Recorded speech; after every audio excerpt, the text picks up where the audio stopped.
Bet. So for the audience who don't know, number 2 Boys and Girls Club, down right in the beginning of certain quarters in Northwest DC. Doing things like this, like the show coming together, talking about personal issues that kind of happened in the past. So let's talk about the Gonzaga experience, man. Like, how was it? How was it being on I Street? I just hated the way those adults treated you. He just saw the vultures. Saw it like it was something that, you know what I mean? So I always used to see him look at me, but he kind of looked at me and like, you know what I'm saying? Hopefully they draft Arena's son. You know what I'm saying? If KD come, he gonna bring some other people with him. People going to be like, KD over there? Oh, nah, I'm just trying to come. Shit, DNC. You know what I'm saying? KD. Most of my highlights and everything came from off of defense. So I created offense off of defense. If Earl would have played, right? So to give y'all the backstory, y'all, we was at Gonzaga, me, Stan, we was at Gonzaga, Toe, Earl, Trey, Vernon Davis, Randy Hampton. It's Hampton, right? That's Randy's last name. Who you with? Game related. Stay game related, man. My man. Stay game related, man. Stay game related, y'all. Stay game related, man. Stay game related. Stay game related. Stay game related, man. The best in the business. Stay game related. You gotta stay here locked in. When you make it in life, you always want to give back. Yeah. Same what you doing right now. These kids have faith, believe in God. Cool. Just put that work in. Stay game related, man. Stay game related, man. Listen, game related for sure. My man. Yeah, stay game related, y'all. So stay game related. Stay game related. Stay game related. Game related. Stay game related. Stay game related. All right, stay game related. Stay game related. Stay game related. My man. Stay game related. Stay game related. All right. Stay game related, man. Stay game related. Stay game related. Stay game related. All right, my man. Stay game related. Stay game related. Yeah. Stay game related. My man. Stay game related. My man. Y'all better stay game related. When the whole world be waiting for you, but if you want some local shit, you won't even know. Thank y'all for tuning in to another episode of the Game Related Show. This special guest that we have today, man, this is a brother. Y'all know I always love when we have homegrown guests on the show all the time. I get so excited when we have, homegrowns on the show. Not that none of the other guests, we love everybody that come on the show, but it's just special when we have somebody that's from the city. Our guest today, I would say that this guest, he was your favorite basketball player. He was the number 1 ranked in the nation. He was on the front of Sports Illustrated. He's an author. He's an educator. Man, this is my brother, man. I want to please give a warm welcome to Eric Price. What's up with you, bro? Thank you for having me, bro. Oh, man. Thank you for sliding through. Thank you for sliding through, man. We this is our second time running it back. And when we threw the one snippet out there, man, you broke the internet, bro. Like, that was crazy. You know what I'm saying? Everybody, everybody remember how great, you are and was back then hooping. And, and at the end of the day, a lot of people think they know the story. You know what I'm saying? But we want to get this story and tell the audience and everybody, just your whole journey and what you got going on today. But what we're going to do, man, we're going to take it all the way back, right? We're going to take it all the way back on how you even fall in love with the game first, bro. Like what was the first, what? How did the ball come in your hands? I know, for me, I came on because my pops played. I used to be going watching him play all the time. So then it was I'm trying to hoop too. You know what I'm saying? So how was it introduced to you? Oh, I think the boys club, coming from certain quarters, starting off at the boys club is where everybody, went to play sports. So it was funny that you asked that because my brother Earl, my older brother Earl, I always used to watch him a lot, go to their practices and stuff like that. But even before then, watching people, there was a dude named Poochie. I don't know if you remember Poochie, but Poochie had one arm he would be shooting threes, man. And he was unguardable with one arm. Yeah. I thought stuff like that was remarkable, saying like, you know, in my neighborhood, which was kind of gave me the drive to, you know, eventually later on to become, you know, what I was. But just seeing the grit of certain players, you know, coming through. Number two, it wasn't always necessarily the talent, but just the way that they carried themselves on and off the court. So I remember even guys like Rob Nickens, who was, you know, a great player and then turned into a great coach for Jimmy. Exactly. You know, he's doing great things. Legendary. So yeah, the club brought up a lot of, you know, positive things. So I think that's what kind of got me started for sure. So for the audience who don't know, number 2 Boys and Girls Club, you know, down right in the beginning of certain quarters in Northwest DC, that was a kennel because everybody in there was good. And we was being there all day playing from sun up to sundown, getting it in. You know what I'm saying? So, and like you said, from growing up in certain quarters and all the talent that came through there, with that grit, and I know like that grit, and talk about how that grit kind of transitioned and had you find being a top defender, because, you know, at 9, 10, 12, you know what I'm saying, all the way up through high school, like you was a hell of a defender. You will lock people down. You know what I'm saying? Then even like back then, I ain't really see it that much. You know what I'm saying? I mean, you know, we all come from the same cloth, so like, you know, it was a pride thing. If we playing in the club and we playing on the colors, it's like, hold on, man, he ain't about to keep going on me. This we ain't about to do this. So, you know, talk about that, because like in today's game, you know, you see the NBA, you see like people ain't really prioritizing, you know what I'm saying, defense like that. Yeah, you're right, man. It definitely was a pride thing. Coming from certain quarters, you had to have some type of grit, man. You know, certain quarters would take you under if you know, wasn't strong-minded. So on and off the court.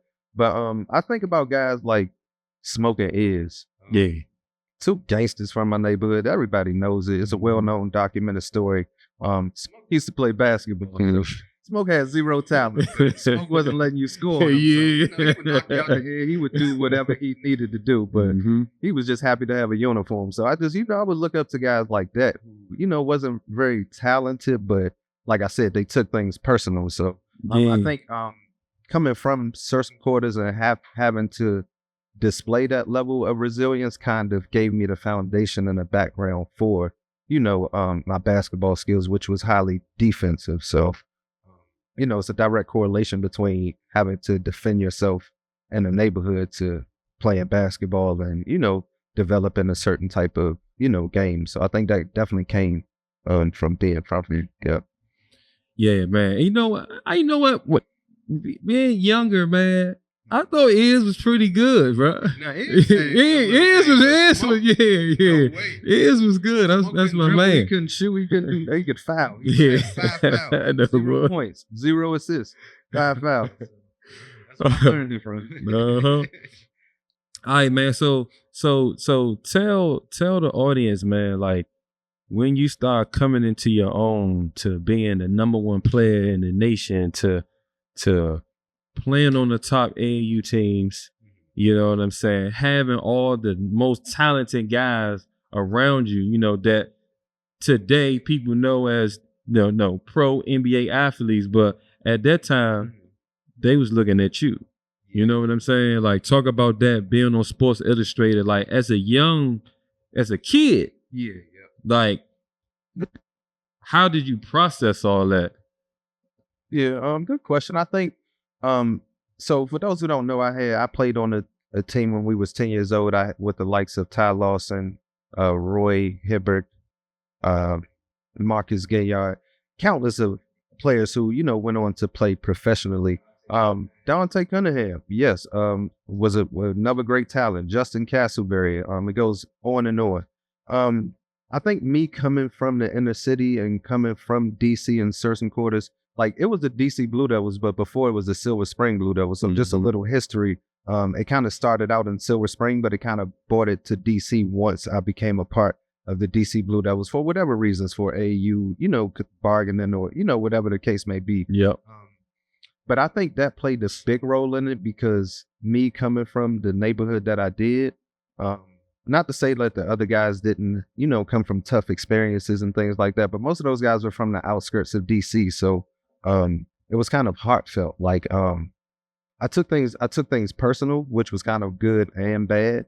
But basketball was something that I knew that I needed more than others to get me out of, the situation that I was in. So a lot of times I would, and that's what kind of defense came from, but not only defense, but just my will to win. So I took basketball a lot more serious than the average 12-year-old did. So which, kind of points out why I was able to be, ranked the number 1 player in the country. I think I was also the hardest worker, not always the, not just the best player, but I can remember those times being the best talent and also the hardest worker too. So I think it definitely comes from certain quarters. Yeah, no, I mean, I definitely can contest to. I seen you putting in work in. You know what I'm saying? Because me and Earl, we, you was under, but then you end up coming up playing with us 1 year.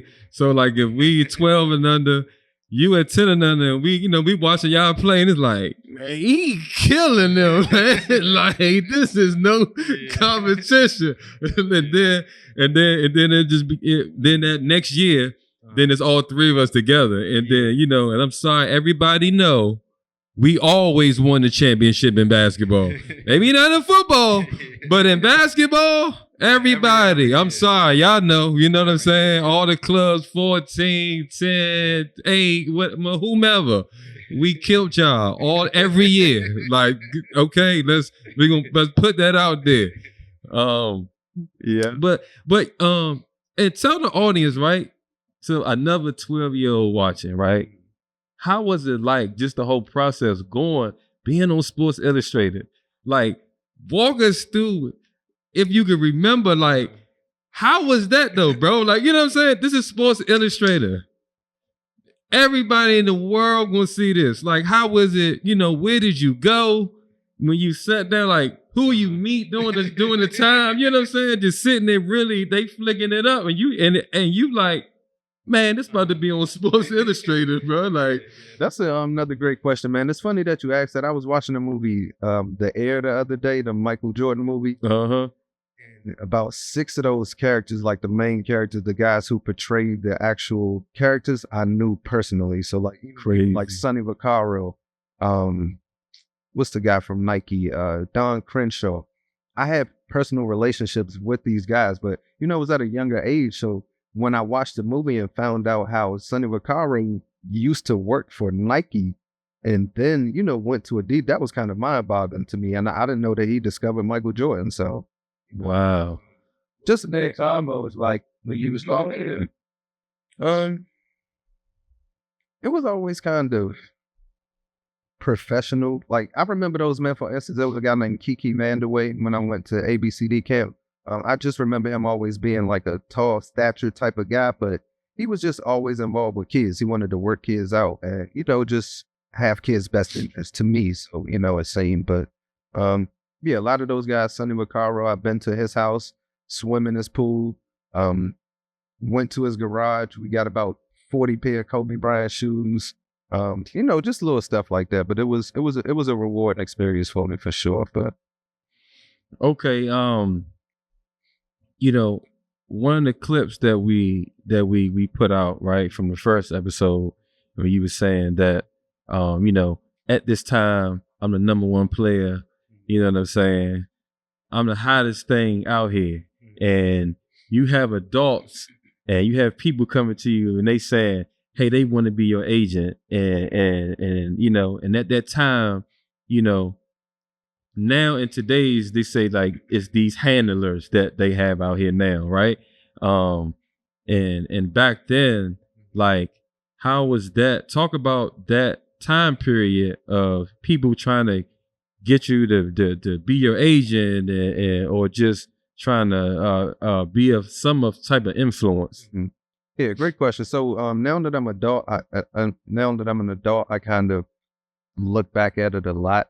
I think camaraderie is kind of like the secret language of ill intent.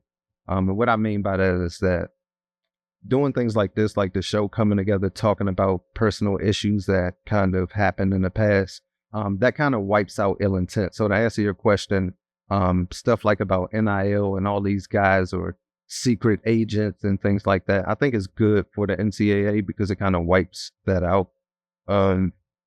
Like I said, and it's kind of hard because you don't really know an adult's intent. So it's really down to the adult. Like, do you have the best interest of this child? So that's kind of hard to know. I remember for instance, like with my mother, she never really attended like the tournaments and things like that. But I remember her always like giving her trust in an adult with me. So whether that adult had ill intent or not, we would never know. Like you could truly never know until, every life takes its course. So like I said, there were adults that definitely had ill intent in my life, and there were some who, had the best interest. So I think that's the hardest thing to do is try to pinpoint who has, your best interest. So. Yeah. And we definitely gonna talk more about that. Definitely have a question on that. But let's dial it back. So we number one in the nation, and then now you at Gonzaga, right? Yeah.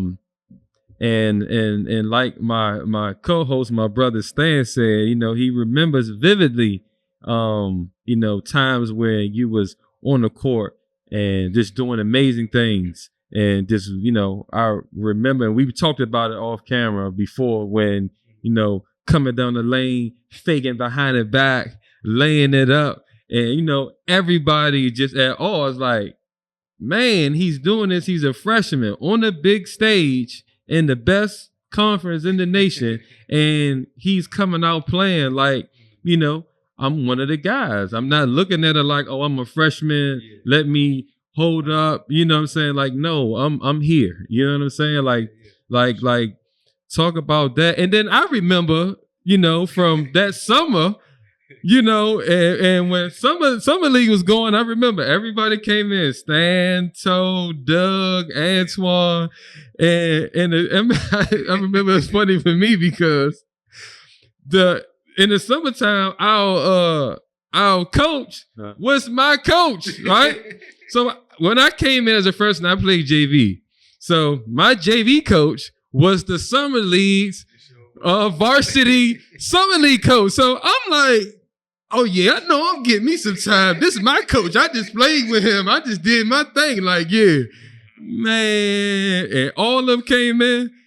And I was sitting on that bench like, he ain't gonna get me no tick, like, at all, man. Like, this is crazy. But no, man, I remember watching y'all play, man, and it was remarkable, bro. And you was doing your thing, man. And, and for me, you know what I'm saying, I wasn't surprised because I've been seeing this. You know what I'm saying? Like, I knew what it was. You know what I'm saying? And but to see you do it like that, bro, like always the utmost props. And I enjoy seeing that, man, for real. So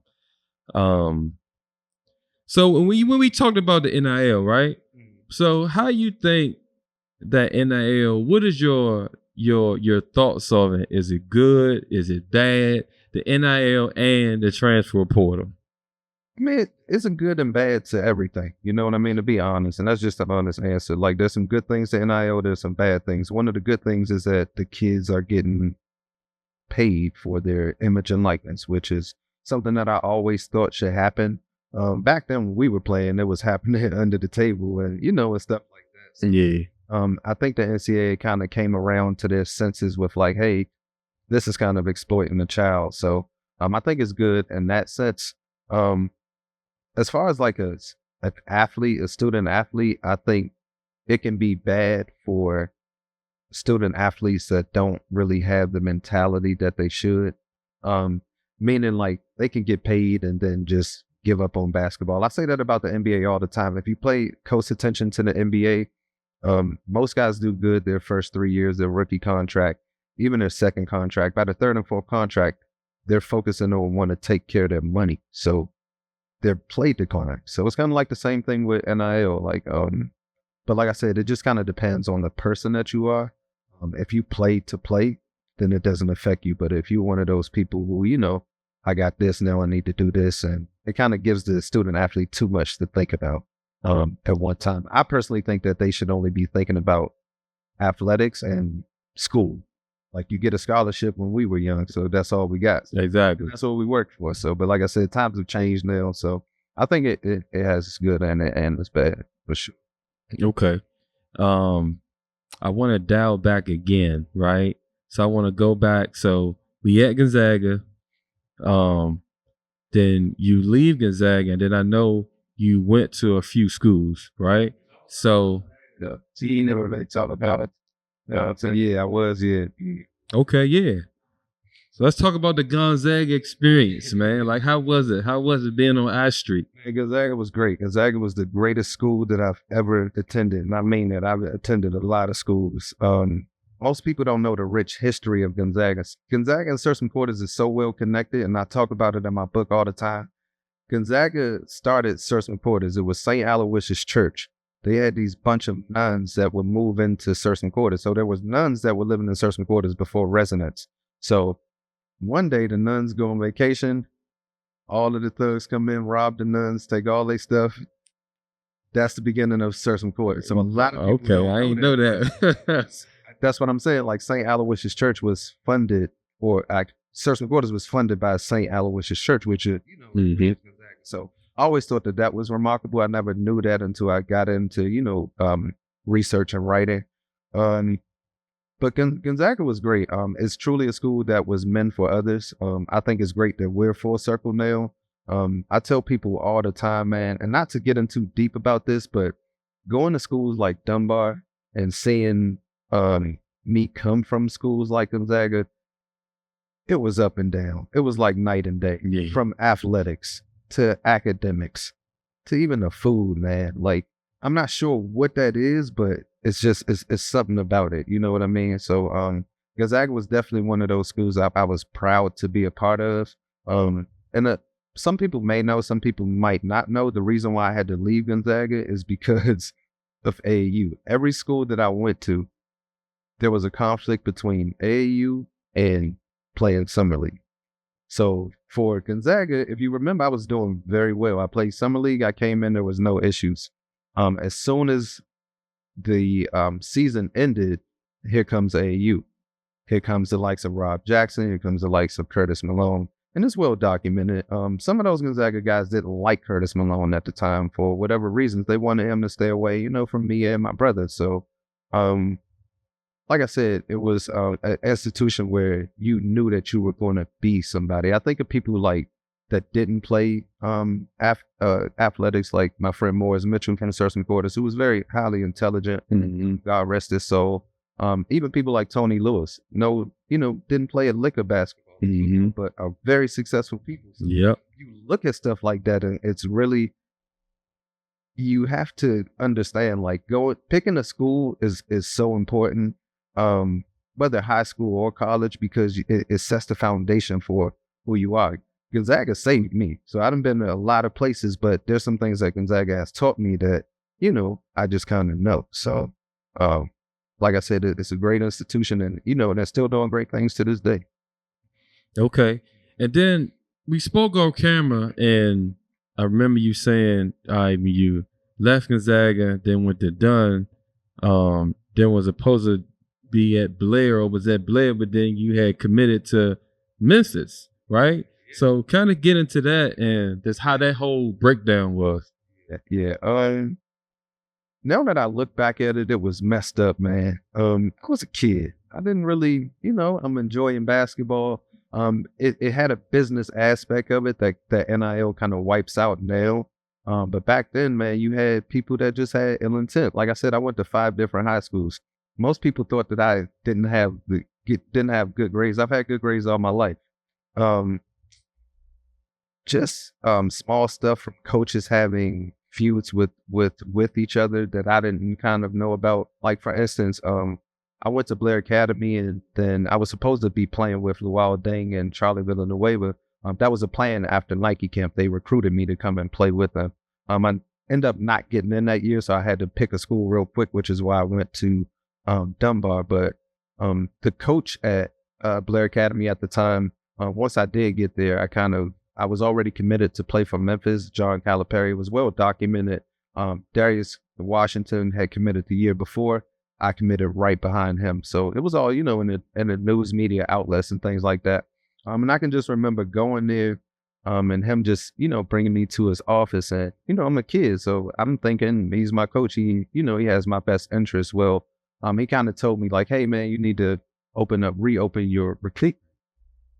And when he said that to me, I'm like, yeah, so he wants you to reopen up Calipari. He wants you to call Calipari and say, I'm not coming there. John Calipari can attest to this story. I called him personally myself. And that's another thing.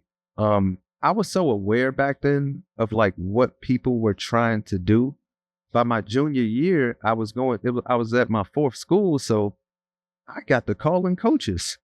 Can you imagine the number one player in the country feeling like he has to call a coach? It's unheard of. So I called John Calipari. I'm like, hey, man, I want to play for you. Like, I see what you do. I see that you have the best interests of these kids. And he was surprised. He was like, really? Mm-hmm. And I was like, yeah. He was like, man, promise me that you won't decommit.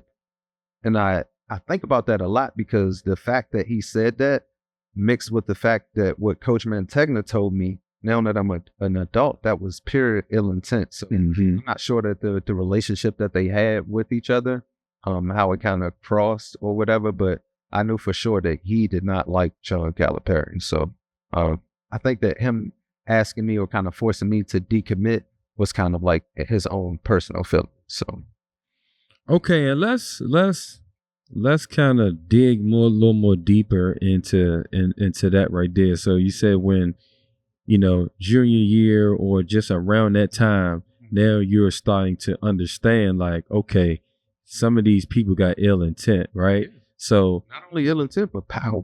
Mm-hmm. Some of these people were powerful, man. I played for a legendary coach, Stu Vetter. Had to leave Montrose Christian. I wanted to play AAU. You got to pick AAU or Montrose Christian. AAU is where I got my name from, where I got my rankings and things from. I got to play against, the top talent. So I was always skeptical about like not playing AAU, but they always gave me the ultimatum, like AAU or school basketball. And every year I chose AAU. So that's why, I had to go to a different school. And even before I committed to Memphis, everybody knew I wanted to play for Duke. I was on Duke's campus in 8th grade. So I was in their locker room. I was, working out with Jason Williams, all those guys, like as an 8th grader. So I kind of set the foundation and knew that the first school I wanted to go to was Duke. And then one day, Coach Vetter, and this is the honest to God truth, he just kind of walked me in the office and he was like, hey, listen, if you choose to play with the DC Blue Devils, that's fine. But I'm going to tell you, 1, you're not coming back to Montrose. 2, you will never hear from Duke University again. Wow. I promise to goodness, that same day, I did not hear from Duke. When I was getting recruited at Gonzaga, I had mail from Duke. I had, I was having, these talks with, yeah. I remember you and Earl bags and bags of letters. Yes. Like, yeah. So man, that was real. This is before social media, so you couldn't really. Everything was kind of in the United States postal mail. So, but I just remember that, and it kind of reminded me of like, hey, you need to be resilient. There's going to come a time where you're going to have to be resilient, because I saw it coming. Like I said, I started calling college coaches and I'm the number one player in the country. So I felt like something was wrong. I couldn't really pinpoint what it was. But like I said, I knew for a long time that I would have to be resilient because of the, some of the people that, I had in my life. But like I said, I don't feel bad for any of it. I was a kid. I think about nowadays, like if me or you were coaching kids and things like that, we would have the best interests of the kids because I know you personally, you know me personally. So, just little things like that. But yeah, man, that's crazy, man. We had adults gatekeeping on children. Like that was wild. Yeah. Another story, I don't know if you know Walter Ray. Yeah. Walter Ray. I know Walter Ray is a lot of people in the DC area that's, familiar with basketball stuff, you may or may not know Walter Ray. Walter Ray is one of the greatest minds in basketball, man. He has done some amazing things.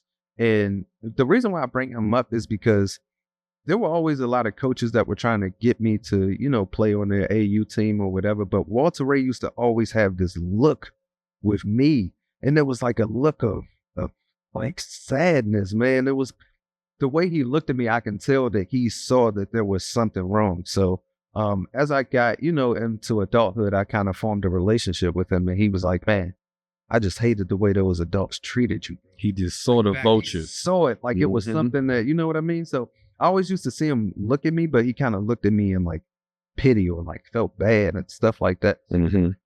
Like I said, he's one of those great minds that I wish that I would have kind of connected with a little earlier, because he definitely has the best interests of kids in basketball, and he does it the right way. He doesn't have to be on a Nike circuit or, an Adidas circuit. He really produces kids. So, Walt, yeah. He didn't have the resources. Yeah, he didn't have resources, but he had the will to, want to do better with kids. So, and that's funny because it's not funny, but it's interesting, because as a great, as a good human being that he was, that the good ones don't have the resources, but the ones who got the ill intent and trying to stray you all these other ways, got all the resources in the world, you know what I'm saying, to manipulate and get what they want to get, right? And it's like, man, that's definitely for the new generation of people, we need to change that around and and do better, with the kids in the community. So man, you wrote the book. Congratulations, bro. You know what I'm saying? You're an author. You know what I'm saying? Congratulations. You know what I'm saying? I remember when it came out, I was like, oh man. I said, okay, definitely had to go get that. You know what I'm saying? Tell us about the whole process. You know what I'm saying? Why you wanted to do it. Just, you know what I'm saying? How was your mindset and how did you feel when you was writing it? And then once it finally was published, you know what I'm saying? Cause that's a big thing. You know what I'm saying? That's huge. You know what I'm saying? So, you know what I'm saying? For the audience who don't know anything about it, like definitely, educate them on the process. Sure. So I wrote my book. My book is not a story about fame. It's a story about pressure. A lot of people get that confused. The reason I wrote my book is because I feel like there's going to be a time in your life where every kid, every adult, every person on this earth is going to have to face adversity, whether it's deserved or not. I won't kind of get into that, but there's going to be a time where you're going to face adversity. So you have to be resilient. And resilience to me is just having the ability to bounce back from a negative situation that has occurred in your life. Mm-hmm. And I've had lots of them. So I think about people like Delonte West, who actually made it pro and who's not doing so well now. People like him and Sebastian Telfair. You need that resilience. And those are two of many stories where, kids have to be resilient. I was talking to Kevin Durant the other day, and it's funny because he saw the clip and he was like, man, bro, I'm so glad to catch up with you. I'm glad I found you. Like we started, talking and stuff. And it was crazy because like, he understands it. He's always been a kid who kind of understood it, but being in that limelight like that. Yeah. So he kind of felt that because even though it came later for him, he kind of experienced some of the same things that I went through, but at kind of like a later stage. So, but like I said, the reason why I wrote my book is because first of all, I wanted to show a lot of people who had me misconstrued, like Toe's not that smart. Toe's in jail. Toe's been like, I've heard so many stories, man, that just wasn't true. I just felt like I had something to prove, you know what I mean? So no one can ever take your intelligence from you. So, like I said, I may have been used in basketball, but I've always used my education to, get me to the next level. So. Okay. Hey man, when you talk to Durant one more time, like, tell him maybe the last 4 years Come on back home and play with the Wizards, man. Put the city on fire, KD. Come on, man. Come back, man. No, granted that, you know, he have good pieces around. And I'm just saying if they just, you know what I'm saying? But we got good pieces, man. You know, you got AD, hope he can be healthy. We got Ice Train. You know what I'm saying? Hopefully they draft Arena's son. You know what I'm saying? You know, if KD come, he gonna bring some other people with him. You know, people going to just be like, KD over there? Oh, nah, I'm just trying to come. You know, shit, DC. You know what I'm saying? KD, get the key to the city and light it on fire, man. Come on. That's good you brought that up because one point that I forgot to touch on was that KD is a 1%er. And we all know what 1%ers are. Those are the guys that are going to go to pros, going to really have no issues. That leaves 99% of people guessing what's going to happen next. So I think by writing that book is that much more important because I can reach 98 percentile of an audience. Because, you know what I mean? Because even if you could be the number one player in the country like me. You can be a person who sat on his bench the whole life and got better and went pro. It doesn't, you know what I mean? Your destiny is your destiny. But like I said, it doesn't work out like that. 2% of NCAA athletes are going to get a scholarship from high school. That's astonishing. So just imagine like how many people have these alter egos where I feel like I can do this. I feel like I should be D1. I don't want to go D2. It's a personal feeling towards me. I feel like I'm better than you're dealing with all of this stuff. So that's that 98% that's going to have resilience. And you might think that you aren't going to need it, but it's going to be a time in your life where you need it. Even in 1%ers, they're going to need to be resilient when they get their money, when they get their everything that they ever worked for. They got to protect those assets. Injuries. There's people coming for you. There's injuries. There's, you know what I mean? So it's going to be a time in your life where you have to face adversity. So I think writing that book, I wanted to share my story of not only resilience, but of adversity too. And and the book was excellent, man. Y'all need to go pick that up. And I know what my brother was getting at. And when you talk to him, tell him, come on game related, KD. Come on and bless the show, man. You know what I'm saying? Come on, man. Come on down. You know what I'm saying? You family. You know what I'm saying? So come bless the show. My experience, even not only just playing in high school, but playing in AU, I was very observant. See, a lot of people don't know about me is that I actually watch players play before I, got an elevated sense of gaming. And at that high level, to have that IQ that you had at that time, what things that you learned that helped your game, so the kids that's watching today, they could pay attention. And elevate at that same level. For me, like I said, coming from certain quarters, I learned very early you need to win your battles, whether they're on the court or off the court. You know what I mean? No one should take nothing from you. Act and carry yourself like a man. Be respected like a man. So all of those like morals and values that I saw people coming up with, I kind of had those instilled with me. So one thing that I could remember playing basketball is that not only did I take things personal, like for instance, somebody scoring on me, I took that personal.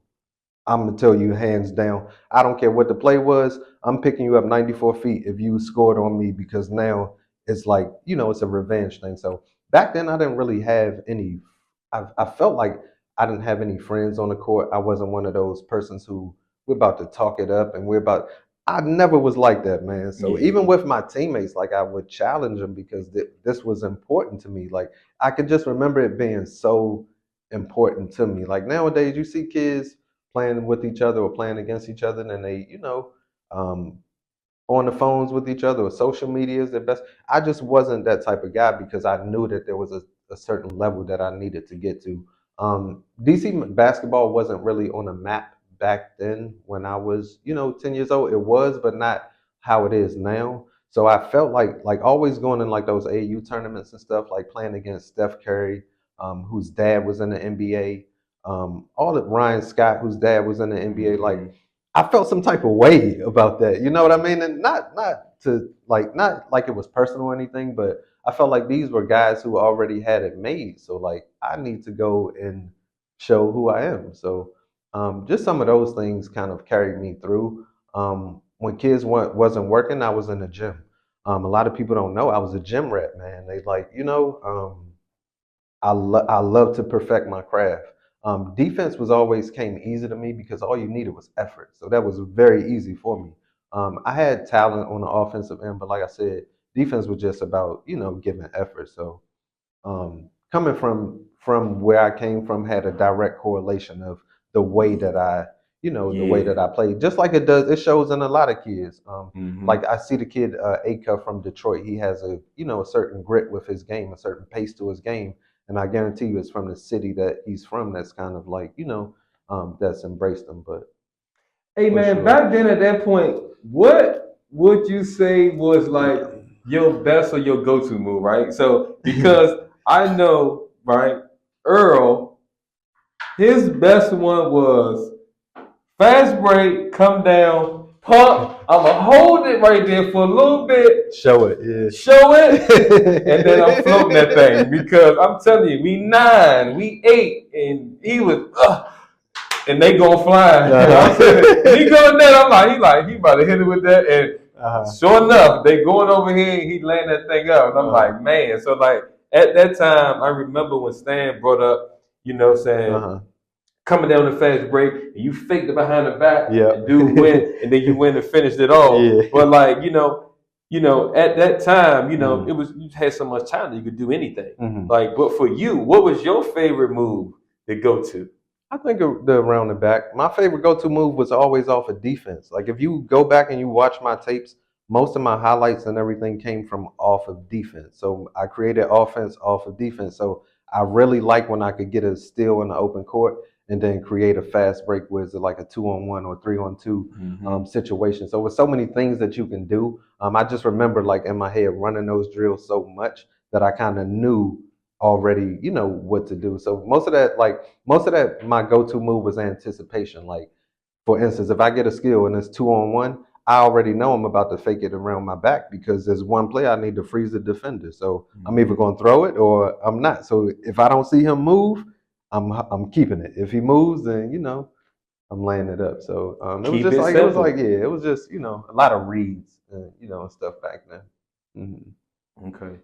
Yeah, that's a great question. The first time I noticed, I was like, these people are watching me. Boo Jackson, y'all know him. He was on my team on the Blue Devils, and we went down to AU Nationals. And at the time, ESPN had like these cameras rolling and stuff and follow me. I didn't know, but that's just how they did it back then. So even Sports Illustrators for kids, they would send like their crew, the camera crews out and stuff like that. And I was going to throw my gum in the trash before a game or something. And Boo came to me. He was like, Joe, they just took a picture of you throwing your gum in the trash. So I'm like, what? So I look back as all these cameras and stuff, taking pictures of me throwing my gum in the trash, stretching, doing stuff like that. That's when I kind of knew like, hey, this is kind of getting serious because, like I said, we didn't have social media and stuff back then. It was like, old camcorders and, things like that. But once I saw that, I was like, man, people are really watching me and tuning in. So that's when I kind of really first noticed that like, hey, I'm known on a national scale for sure. Yeah. The first time I experienced that was when I had to leave Gonzaga. That was disheartening to me, man, because like I said, I loved that school. I wanted to play there all 4 years if I could. But like I said, the politics of playing AAU and playing high school basketball that's just what it was back then. So if you guys remember, I always talk about like certain adults had me confused about what loyalty was. Can you imagine being 12 years old and one adult saying, hey, you need to come and stay here, and another adult saying, hey, you need to play AAU? So just things like that was kind of confusing to me for sure. But like I said, some adults, just their perception of what loyalty was, and just what's right instead of that was. Yeah, man, I remember that time, man. I was pissed because, you know what I'm saying? From it's all three of us here, and I'm like, Earl left, I'm like, and then I think I remember saying to you, like, yo, don't go nowhere, bro, like, stay. Because I remember you was like, man, I think I might roll. And I'm like, no, man, like, don't leave. Like, I'm about to be here by myself. Like, no, y'all want y'all to stay. You know what I'm saying? I remember when you left, and I'm like, damn. I'm like, man, I'm here by my damn self now. All right, now we got, March Madness, man. You know, all these upsets, a lot of stuff going on, man. You've been tuning in, man. What you think how things unfolding so far right now? College basketball, they're some of the hardest players that you ever move to the same way. The NBA is kind of more relaxes, one-on-one matchups and stuff like that. But I love watching those college teams who buy into the system. You can see it on the floor. Mm-hmm. I think Nolan Smith is doing a great job at, you know, at the Tennessee State. Yeah. So just little stuff like that, seeing, you know, success stories like that. It always drives me. March Madness is always dear to me because the best teams never win. Mm-hmm. It's always about the game.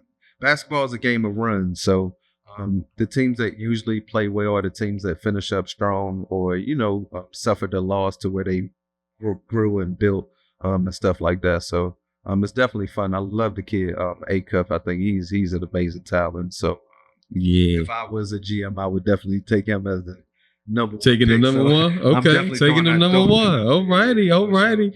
You need good guard play, man. So time always tells, like, you have great guards, you can win. So I think he's a generational talent for sure. Yeah, man. Like you said, you know, I was doing some research just because I really didn't follow it as much this year, college basketball. So when the brackets was coming out, you know, I'm trying to do my brackets. So now I'm just doing research. And as you say, like, you'll see the people, you know, false upsets and these teams, you know, to us, we think they sleepers. But when I'm doing research, teams are coming in off 12-game winning streak, 7-game winning streak. And I'm like, oh, I didn't know this. You know what I'm saying? So now when you see them come out and they playing and they beat these teams, it's like, no, this wasn't luck. They've been playing like this for some months already. All the time, you man. know? Luck is when opportunity meets preparation.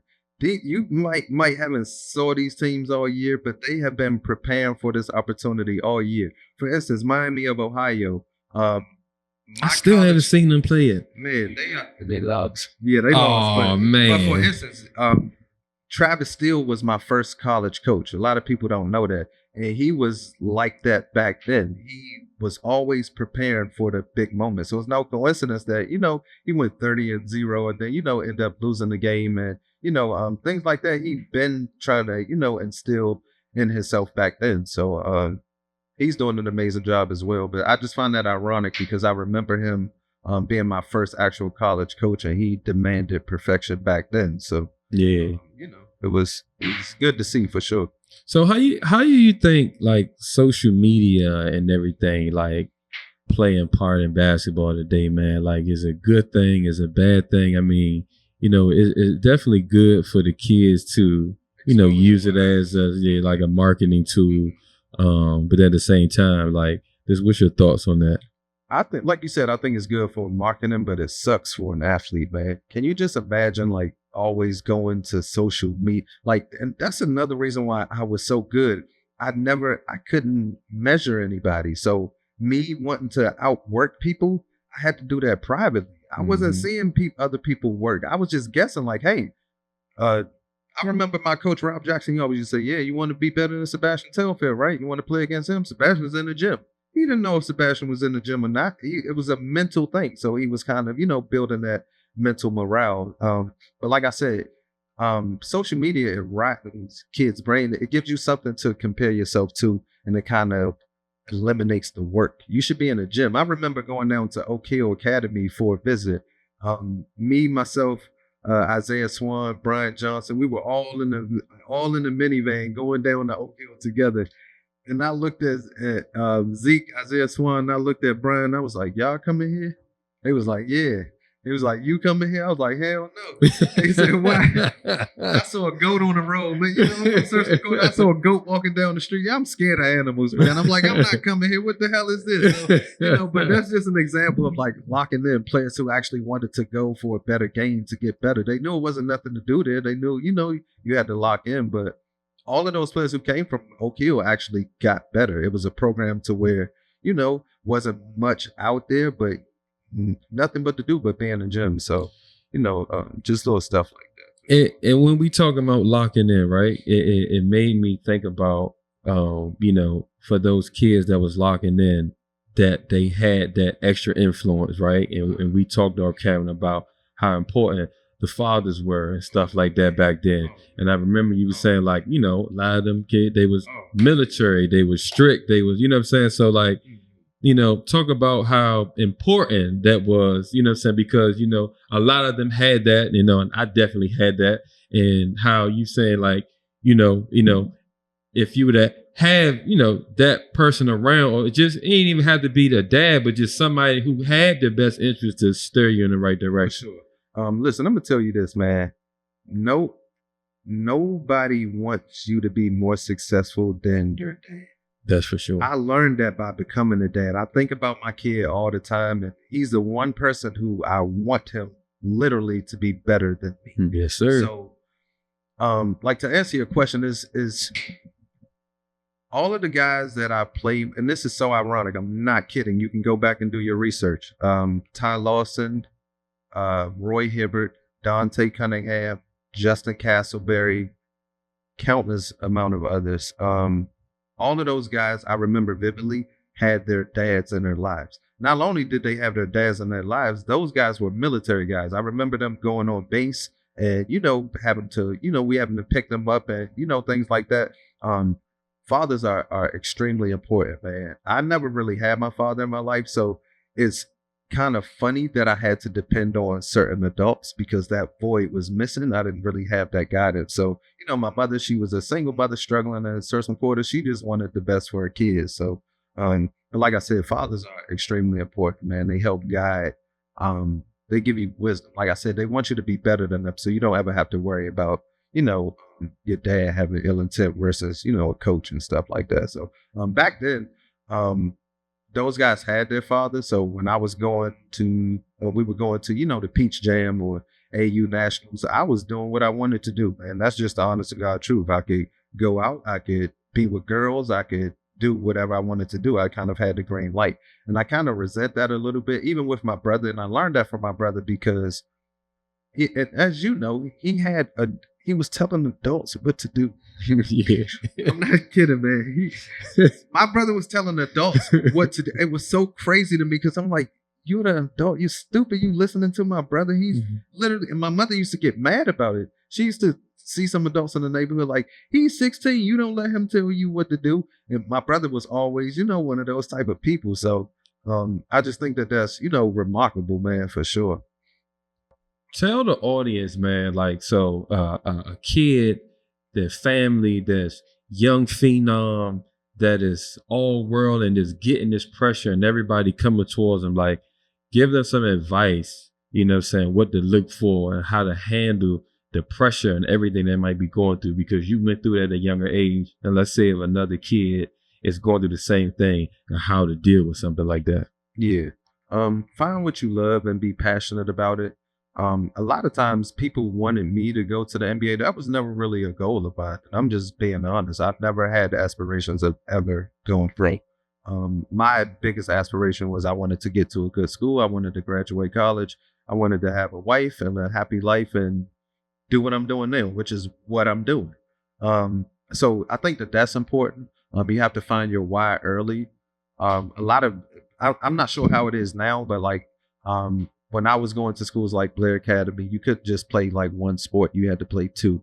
They had certain rules like that. And I think that was kind of good because it kind of, you know, it didn't limit people. You know what I mean? So imagine basketball players, that's all you ever did. And now you're stuck and you don't know what to do. Little stuff like that. But basketball has taught me a lot. Like, for instance, it's a direct correlation between the working world and basketball.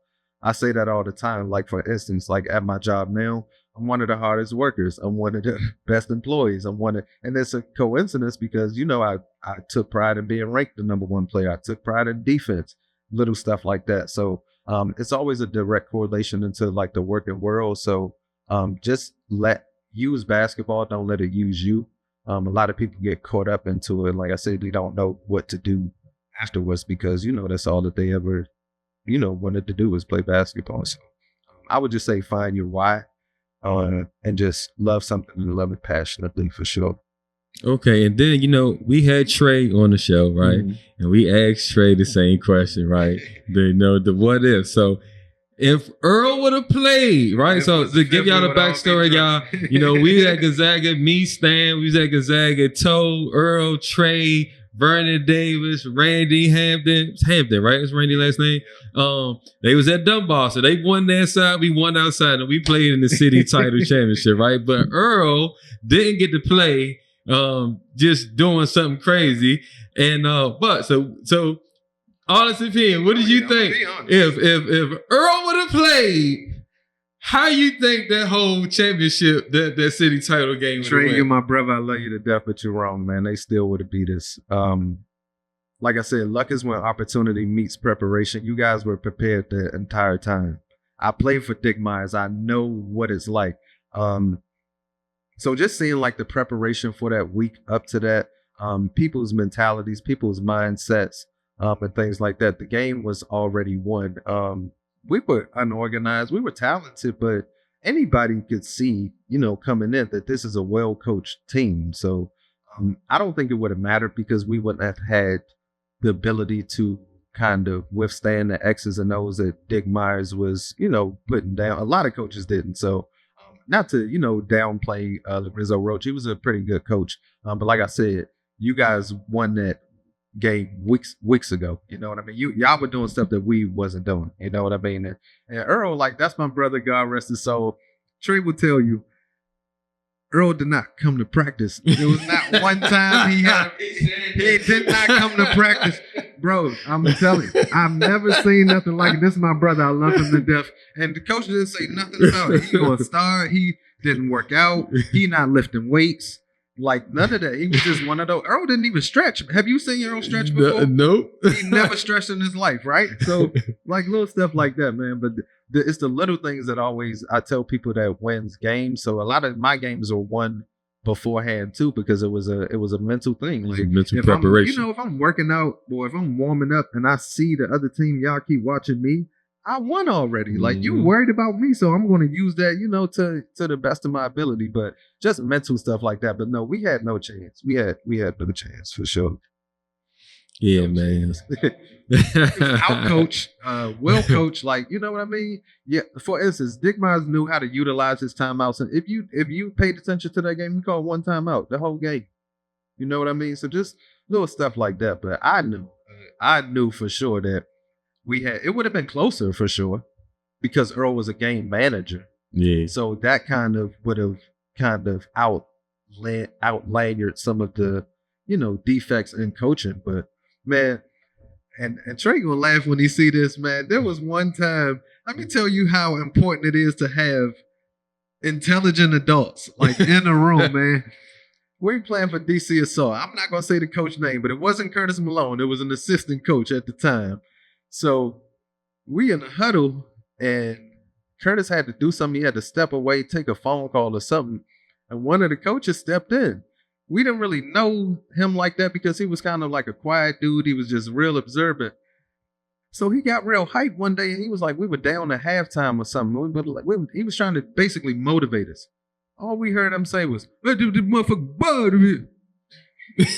Me and Trey looked at each other like, what the hell he just say, man? You ever seen a movie, The Waterboy, when the dude make it was just like, I'm not lying, bro. Ask Trey. I swear to God, bro. I'm not going to say the coach's name. I swear to God. But, yo, it is so important to have intelligent adults in the room, man, at all times, whether they coaching, whether they mentoring, whether they, like, come on, man. It was crazy, man. I'm so serious, man. And to answer your question, now that I think back a little bit, I was going to a school in Virginia Beach. I'm not going to name the school. I'm not going to name the coach. I knew something was wrong because at Gonzaga, we had real classes. We had, real professors. Man, when I was in 11th grade at this school, bro, it was kindergartners in the same classroom as me, in the same classroom. Hold on. What? I'm telling you, man, like, y'all know it. Like, like, some of those schools were wild back then, man. So, like, can you just imagine, like, me picking up a trigonometry book and there's a little chair right here and there's a kindergarten? Like, something was wrong, man. So that's when I knew, because, like, coming from a prestigious institution like Gonzaga, I'm like, somebody gonna do something about this? Like, this is crazy. So, and man, I was applying for a job a couple years back, and they were asking for like, my diploma, my degrees and stuff like that. So it was seamless to get them my college stuff. But when I was trying to get stuff from that school, man, they were saying the school was not accredited school. It was crazy, man. So like, it's always important for parents to know stuff like that. You know what I mean? Like, be a part of a real, authentic institution so where your kid can get better, not only as a player, but as a person. So that's important, man, for sure. Yeah, that's definitely where, as you parents, you know what I'm saying? Like, you need to do your research too, right? You need to do your research on these handlers, on these people that's giving you this advice. So, you know what I'm saying? Like, your kid will end up with a 5-year-old next to you and you trying to get his trigonometry stuff going on, right? But, man, we about to wrap it up, man. But before we wrap it up, I meant to do this in the beginning of the show, man. But so at the end, but still, we want to give a moment of silence, man, for our brother, man, for Earl, man. Because, you know what I'm saying, like you said, man, he was one of the best too, man. I'm telling you, like, the best to come out the city, and for, everybody that's watching the show, the viewers, when Toe was saying, hey man, he ain't come to practice, man, he ain't stressed, man, he was that damn good, man. You know what I'm saying? And unless you have it like that, you're not taking the ball from him. You ain't speeding him up. So. You ain't speeding him up. He's thinking 3 steps ahead. He know where you thinking you want to go, and he gonna put the ball right there for you. So yeah, for sure. Definitely miss him, man. And so want to take a moment of silence, fam.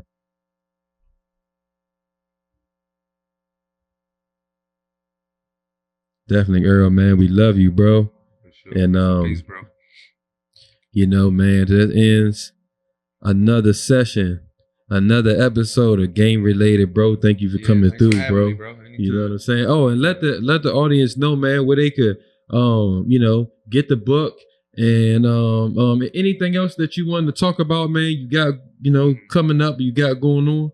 Yeah, so you can go get my book, Full Court Press, A Young Basketball Prodigy Journey. It's on all platforms where books are sold. Prefer you buy it on Amazon. But like I said, it's on wherever books are sold. You can find that book. Right now, I'm in the talks. I'm in, some small talks right now with a few film production companies. Just trying to push my story even further to try to, get my book adapted to a film.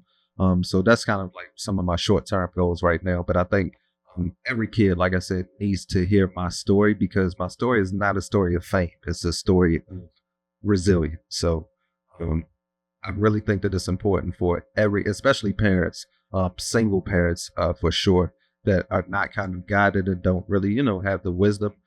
Go and get that book, because it will teach you a lot how to kind of navigate and weed out the good and the bad. So go get that for sure.